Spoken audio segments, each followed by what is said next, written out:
what we know about Destiny 2 is its future. Obviously, no Destiny 3, no more Destiny spin-offs, but Destiny 2, we have Frontiers, which we've got the 2 more episodes, but then after that we have Frontiers, which we didn't know really what it was, but now we have a bit more information. And according to Jason Schreier, he has said that essentially they're going to be content packs, smaller than expansions, smaller than like big expansions like Witch Queen, Final Shape, Lightfall. But they're going to be less investment, but they are going to have new destinations, so new planets, new raids, which is exciting, campaigns, but it's going to be on a smaller scale, similar to Shadowkeep, apparently. But it's just not going to be in the exact same format. But I mean, Shadowkeep, as we've said, like Shadowkeep was decent. Obviously, wasn't. What was just before? Was it Forsaken that just came before Shadowkeep? Yeah, Forsaken, then Shadowkeep, yeah, which was a big deal with that particular step downwards, but still it was also people gave that a free pass, I think, because it was Bungie basically coming off the back of their independence, and everyone, I think, sat with the narrative of they're our team, they're our company, we need to give them time to figure all of the stuff out internally. Yeah. But, you know, more Shadowkeep size contents, but not the same format. They also said they want to have more replayable activities like the Coil, which was very successful. And then Frontiers is going to be... They're going to have something of those Shadowkeep size expansions apparently once a year, and then 6 months into the year, they're going to have an Into the Light sized release, which I guess will be free. Maybe it'll be free. Maybe it'll be heavy Eververse tie-ins. But that is, from what we've heard, the plan is one Frontiers type thing a year. I'm not sure if they're still going to do episodes. I believe so. I mean, I can't imagine they'd get rid of that format, even though it's obviously very dated because it is the same thing as seasons. I can imagine episodes will persist, and then we'll have one Shadowkeep sized thing, but not same format size thing every year, which this first one is going to be Frontiers, which from what we've seen and what we all kind of know, the gist is going to be outside the solar system, which would explain the new worlds. So obviously there are no more new worlds in the solar system. I think we've been to almost every planet and moon there is. So outside the system. And of course we saw the cinematic with Saint 14 and Osiris about one day they want to leave the system. That was all very obviously suggesting that we're going to leave the system, find new worlds, and it will be more of an exploration, new golden age type Exodus type situation. But you know, that would be good, but obviously it's not going to have the same theme of this big light versus dark saga with a main witness villain. But expansions seem to be no more for the foreseeable future. And they also said that expansion sales had been declining year over year, and even the Final Shape, as good as it was content wise, apparently it didn't even sell all that much, and it still was in a decline. So Bungie have come to the conclusion that expansions as a whole for Destiny 2 aren't profitable. So they need to do smaller things, but I guess just not more content, but more content than would be in a season, but not as big an expensive investment as an expansion. But that was kind of a bit concerning, but not too surprising that expansions apparently aren't profitable for Bungie, and they have no interest in doing expansions anymore.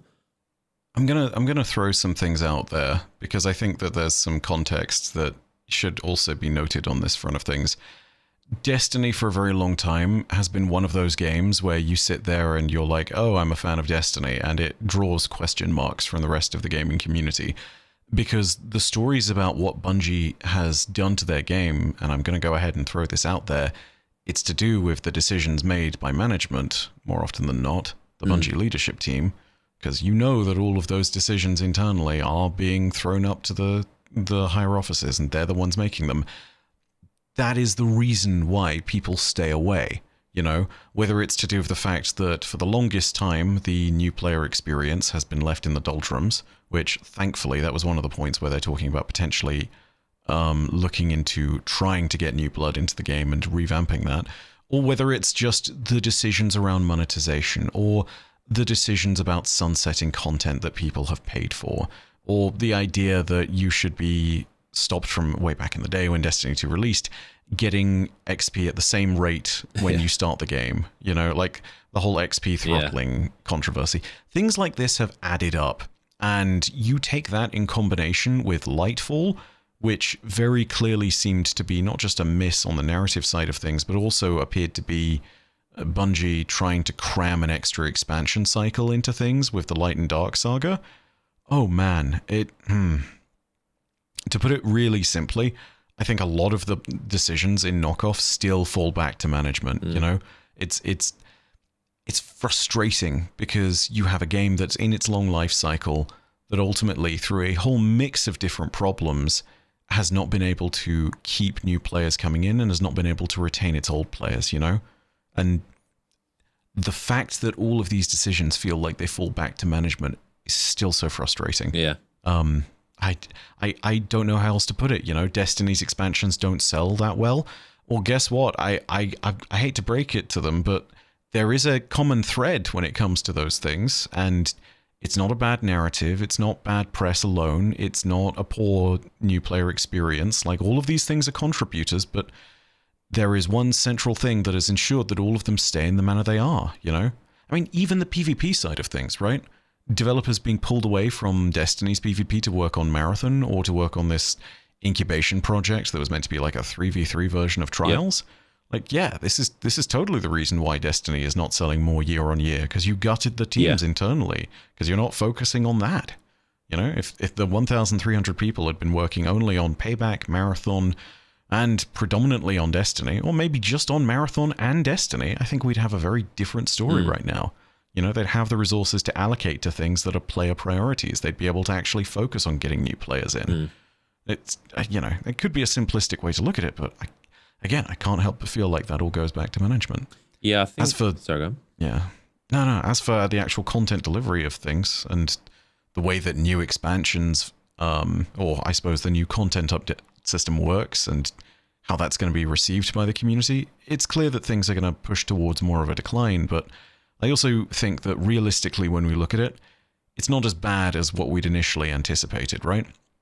Because ultimately, if we are looking at a Shadowkeep-sized expansion every year, and I'm still going to call it expansion because it has the key components of it, you know, a campaign, a raid, a new destination, new activities that have longevity, like, those are some important bits and pieces to it. If you have that and then a free update every year, as long as everything that you get is quality, and as long as Bungie is able to keep things fresh, I don't think the future is as terrible as things seem like they'll be. You know, there's a lot of hyperbole in the gaming community of this game is dead game, right? And it's not a thing of dying, it's not a game of languishing, it's instantly dead game, right? And we're very, very quick to jump to that point. It's uncontestable, I think, at this point, that Destiny is in a bad state, but I don't think that means that it is dead, because there are still unique things that Destiny offers. There are not as many live service games that offer the narrative experience that Destiny does in quite the same manner that it does. There is still not a live service game that offers this good of a first-person shooter experience and this much of a in-depth build crafting system that plays in time with that fast action. Yes, I know the constant comparisons are going to be First Descendant and Warframe, but the systems are fundamentally different. You know, Destiny's is a lot more about the individual abilities that you have and how they interact together. Warframe is all about stat building and making sure you push past crazy limits, right? So it's fundamentally different, and there still isn't something that fills that hole in the market gameplay-wise and narrative-wise. So for the time being, Destiny isn't going anywhere. People will still play this game. They don't feel like they have a home in every other game out there universally. Some people will gravitate to First Descendant, some people will gravitate to Warframe, but it's not going to be everyone's cup of tea because people play Destiny for other reasons than that. But yeah, decline, not death, is the way I'd put it. Yeah, I agree. You know, we've seen the saying about like how back against the wall Bungie is the best Bungie. When Bungie is in a situation, they always do seem to, you know, come off better in the end. Obviously, the only difference now is that there isn't a big thing on the horizon, which I think is the most concerning thing. The reason why a lot of people feel a little bit just kind of lost with Destiny at the moment is because for the last 10 years, since 2014, there has always been something around the corner. Even if we didn't know it, it's always been a couple months away, 6 months at max from being announced. There's always been a thing on the horizon. And even in the past, most recently, more importantly, there has always been, straight after Shadowkeep, there was Beyond Light, Witch Queen, and then Lightfall, and then they obviously split Lightfall into Lightfall and Final Shape. But there was always a big thing on the horizon. And even as bad as the layoffs and the very bad situation towards the end of last year, there was still the question of, okay, Final Shape, how is that going to be? And we all had, I think, a lot of confidence that it would be good because we knew that Bungie needed it to be good. Obviously, it's very disappointing that as good as it was, which was very, very, very good, this still happened, which is kind of crazy to imagine. The only difference now is that we just have no idea, even if it's something about which is quite nebulous as Frontiers. There isn't there's the big thing happening next year or whenever. And I think more importantly for just the casual observer or fan of Destiny, I think it's very hard for them to understand what's coming in the future. Because if you try and explain it to a very casual fan, then it's hard to kind of explain there's Frontiers, which is kind of like a thing. It's kind of expansion, kind of not expansion. It's kind of, it's there. It's something good to look forward to. It's Frontiers. I feel like I feel like Destiny always needs those big drops for players to look forward to, and without that, I think that's what caused a lot of the drop off and a lot of the players not having much of an investment in the game's future, and especially story wise. If people don't really know, I'm sure they'll explain it, but if they don't have a big threat, a big villain, a witness, a Savathun, it's kind of hard to really be invested in the story because Final Shape very successfully paid off. I'm here to save the world, but from what? Right? Yeah. Like, that kind of is what it ends up feeling like. Yeah. I have to completely agree with what you said. You're completely correct. Like, they need these big tentpole moments, as Datto put it, to really get people back into the franchise, and that's what expansions were. And yeah, sure, the data tells us that it sold less, but that's not on account of the fact that it wasn't going to bring people back for the sake of it being a big expansion. That is purely on the basis of terrible management decisions and them repelling people from the game, either as new players, where the game was impenetrable, or as old players who thought, okay, my time with Destiny is now done at the end of this 10-year saga, or as players who were just disgusted with the way that they treated their own developers or monetization within the game. So, it would be simplifying it to say that that's the whole picture, but yeah, I can't disagree with anything you've said here. I'm fully frustrated. Again, I'll bring it back to that dev thing, I'm sure, one more time, and how this is all leadership's fault. But I'm just gonna keep railing that point home because I really do think it needs to be reinforced. Yeah, it is the only other thing I think I'll say too. I know we're trying to sit there and talk more about Destiny's side of things, but with regards to the layoffs, leadership sat there and thought that it went, quote, relatively well, according to the reporting from Paul Tassi. What went well? Like the laying off? This week's worth of news and the way that things went. They think that Pete Parsons having his picture continuously replaced with bad Photoshop drawings where people are adding things like clown makeup to his face on Destiny's wiki, they think that went well. And I don't know how else to put it. It's just... I don't know. It's the Principal Skinner meme. Is like, are the kids wrong? And am I out of touch? Yeah.